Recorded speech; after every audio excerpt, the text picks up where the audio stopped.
باران رحمت شہریوں کے لیے زحمت بن گئی۔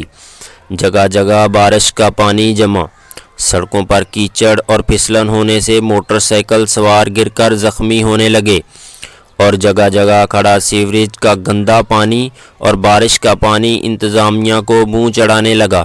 پیر محل اور گرد و نواح میں ہونے والی بارش کے بعد شہر کی گلیوں اور محلوں میں جگہ جگہ پانی جمع ہونے اور سڑکوں پر کیچڑ کی وجہ سے شہریوں کو شدید اذیت کا سامنا کرنا پڑ رہا ہے۔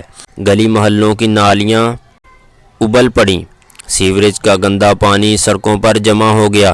میونسپل کمیٹی کے افسران کی لاپرواہی کی وجہ سے شہر میں نہ تو نالیوں کی بروقت صفائی کرائی جا سکی اور نہ ہی شہر سے کچرے اور گندگی کا خاتمہ کیا جا سکا۔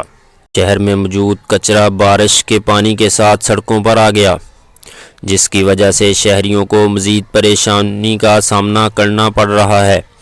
دوسری جانب بارش کے دوران سڑکوں پر پھسلن کی وجہ سے موٹر سائیکل سوار گر کر زخمی ہونے لگے۔ شہریوں کا کہنا ہے کہ مسجد میں نمازی حضرات سمیت اسکول جانے والے بچوں کو بھی پریشانی کا سامنا ہے۔ شہریوں نے ڈپٹی کمشنر ٹوپا ٹیک سنگھ آمنہ منیر سے فوری طور پر سیوریج کے نظام کو بہتر بنانے کا مطالبہ کیا ہے۔